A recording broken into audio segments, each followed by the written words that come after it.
Welcome back to CWS Christian Writing and Speaking. I'm your host, Jacqui Wilson, and this is part 2 of our 3-part series with UK author Lizzie Jayne, author of The Gift. In part 1, we spoke about the vision behind the book. Today, we will continue our conversation and dig deeper into the actual contents of the book. As we dig deeper, we will discuss the challenges we face as we seek to live life utilizing the gift God has given to us. Let's get into it. So, give us a little bit more about the book itself. So, there's a little girl called Esther, and when I was actually writing the book, I prayed and I said, I can't think of any characters' names or what characters. Bearing in mind, Jacqui, and I have to put this in there, I'm not educated as in a degree. I'm not an English teacher. I've never done any writing lessons or anything at all like that. This has literally just happened from a dream. I am very creative. I am into drama. I've got a very vivid imagination, so I can make up stories on the spot. That's just how I am. God takes the unqualified, and he takes those that you think that probably the least, really. The last person to write a book would be me, and it's not been something that's been on my heart to ever be driven to do.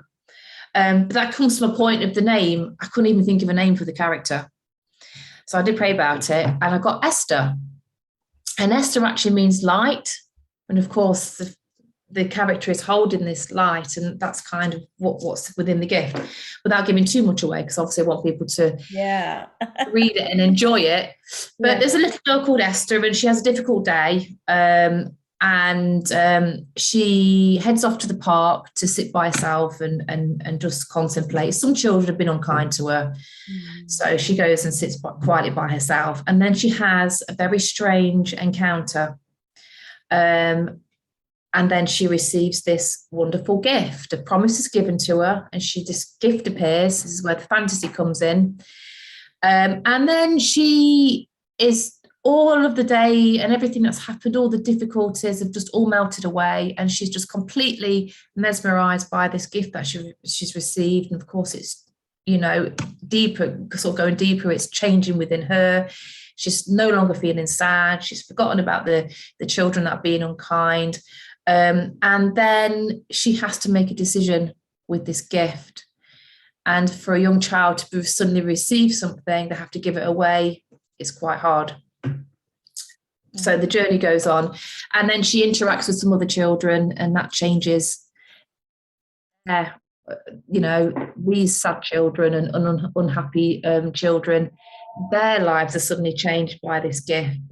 And then we get to the end of the story, and Esther's given all these gifts away, and there's nothing left for her. It's got quite a sad story, part of the story in it. But then there's a really happy ending where it turns out really well. But I won't give any more than that. Otherwise, I've told you the whole story. But it is only a short story. I mean, it sounds like I could have really expanded on that and done chapters and all sorts. And I've got lots of ideas. I could do the gift and other stories, and have other stories for Esther and what she does next. It could open up a whole world of things. But it's 50 pages. It's full of colour illustrations for the younger ones to be able to read, and great for parents to be able to read to them. That's where we're at, and like I say, it's doing pretty well. Yeah, and I think is what as you were telling the story or revealing some of the elements of the book, I was thinking about the Great Commission. It's not something that we're supposed to keep to ourselves. We are to go out and share it to the world, and we have to make this choice whether or not we will stay hidden, keep our light under a bushel, or whether we will uncover it and allow people to see Jesus in us, and so that they can experience Jesus for themselves, and then they go and have the opportunity to share the gift with other people. I think it's absolutely beautiful, the way you've written it. Yeah. Well, that's actually part of thinking about it before I came on the interview, I'm thinking, well, normally I've got lots to say, and I probably do have lots to say, and but I didn't rehearse or think or write or plan. I didn't have anything to particularly come on and say and think I must say this, other than the fact that I've suddenly realised the book is kind of a very condensed journey of our journey with God. Yeah. We're lost, we're lonely, we have hurts, and then we discover a gift. But within this book, you have God that's speaking to Esther. So she hears a voice. And this is where the fantasy tale comes in, although it's not a fantasy. And the voice speaks to her and says, I know all about you. I'm always looking out for you. I know how you feel, and I've got a special gift for you. And so that part is we've come from, we have those days where before you become a Christian, or even when you are, sometimes you're feeling lost, you get a bit lost, but God's always looking out for us. He's always listening out for us. He's always planning ahead. And he's always there ready to give us a gift and a blessing. And there's a little bit in the book where Esther says, well, it wasn't her birthday and it wasn't Christmas, and she doesn't normally get gifts. So she was very unsure as to why she would suddenly receive one now. And so this is how God does. This is grace, isn't it? He gives us a gift without us. Sometimes we don't even expect it. Sometimes we get it, we don't deserve it. But we forget all of that when we receive a blessing through our lives, and God never stops with that. Then there's a bit where she's got to share. She's quite angry in the book because she's cross. Why has she got to give this away when she's been given something so wonderful? So there's decisions we have to make, and tests that we have to go through. Where actually God's saying to us, are you going to be obedient to what I'm saying to you? Are you going to do what I've asked you to do, even if it's difficult? Yeah. And Esther does this, and it blesses other people, which is exactly what you've said. We don't put our light under a bushel. And the odd thing what you've said with there is that she's holding a light. I mean, this is just, the whole thing is about light. But then at the end, she's really sad and she goes home. And the voice, obviously God, but the voice says to her, where are you going? Do you really think I'm going to leave you without a gift? And in the book, she looks up and she shrugs the shoulders. Our faith sometimes is shaken. Yeah. Our hope's shaken. And we give out so much to so many people so many times. We spend our lives turning the other cheek. We spend our lives caring, doing what Jesus asked us to do, which is to help those in need, people that are poor, feeding the hungry, clothing those that haven't got anything. And actually, we live in a very, very hard, selfish world, and we get hurt because people very rarely return that. And we don't do that for favour or gratitude. But sometimes it does hurt when we think, you see other people's prayers being answered. And we've given away all these things, and we do that, and then we think there's nothing left for us. And when you do read this book, that all of this, what I'm saying, will make sense.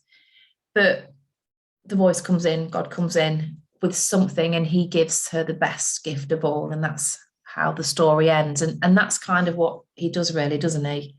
Yeah. He doesn't shortchange us, as my mum always said. He never shortchanges us, and we have to push through those difficult decisions and those difficult times to get those blessings at the end. And it really is, the book really is a condensed walk with God. Yeah, and I think. I like that because I think sometimes when people walk into their Christianity and say, I'm going to be a Christian, I'm going to commit my life to God, I don't think people always have the full picture of it, that we are going to be in this battle. This is not just about, I'm going to love God with all of my heart, and he's going to bless me, and I'm going to do good, and I'm going to be a blessing to people. We have to go through those battles, but as we go through those battles, it is creating us to be something better. Mm. And as we go through, we have to just remember that there is a purpose to everything that we are facing. But of course, at the time, it may not seem like that. We do get discouraged and we're thinking, Lord, why are you allowing this to happen to me? Is there something that I did that was wrong? Is there something else that you're asking me to do? Am I missing something? So you have all of these questions, but in the end, after you've gone through and then you look back, you have a better understanding of it. And I feel like it is most important that we have people around us who are encouraging us and Mm. empowering us to move forward. That is my focus, is to being able to empower people. That is one of the purposes of this podcast, is to empower people to know that you're not going through by yourself, that there are other people who are experiencing this, and this is what they've done, or this is what the results were. And if you can just hold on, if you can fight through, I like to say, if you can get you some grit, Yeah. become stronger in the process, build your muscles. I said, what you will experience in the end will be so much greater. But a lot of times it makes us skittish. Mm. We're not building those muscles like we need to, because God may be moving you to another level. Anytime we're going through something, it's usually to move us to the next level, but we can't see that while we're going through. But it's still important to push through as we Mm. are going through. So I think that Yeah. your book, I can see why there are adults who are crying because and touching, because they have a deeper understanding of what Yeah. it is that we're facing and why you may be facing it. Sometimes we don't know why, but we know the why, that and that God is trying to do something in us. Yeah. And I think, like you say, it's a lot of people can just, I suppose it's like the seeds that fall on different types of Yeah. ground.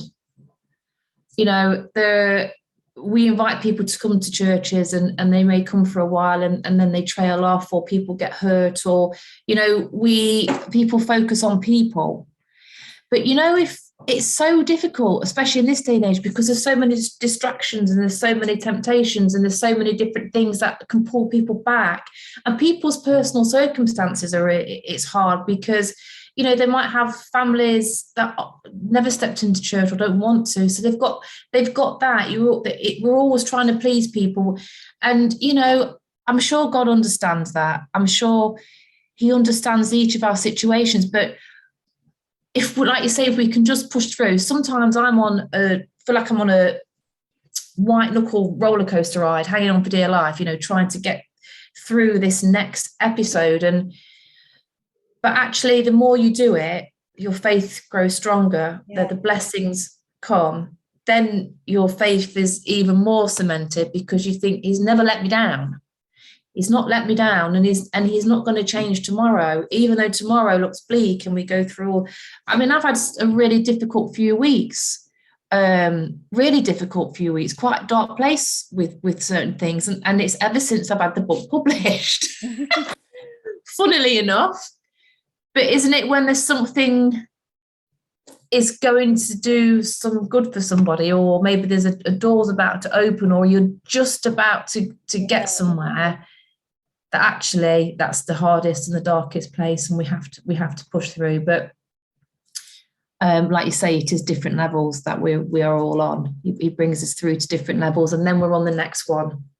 And that you're probably on the mountain one day. There's probably going to be a valley that you've got to get through, but it's to get to the next mountain. And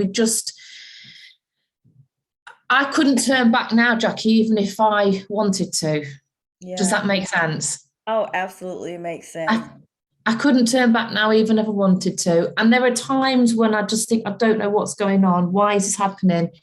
And I don't know if I've mentioned here or when we were talking before, but as an impatient person, I'm in the waiting room and I'm looking, I'm like, I can't wait any longer. I cannot wait any longer. What is it you're doing next? What's going to happen now? And I mean, this is sort of deterring from the book, really, but this is just talking about our journey with God, isn't it? Yeah. And, this is a simple sort of book that explains that you have your highs, your lows. He cares for us, he looks after us, he never changes, he's always there.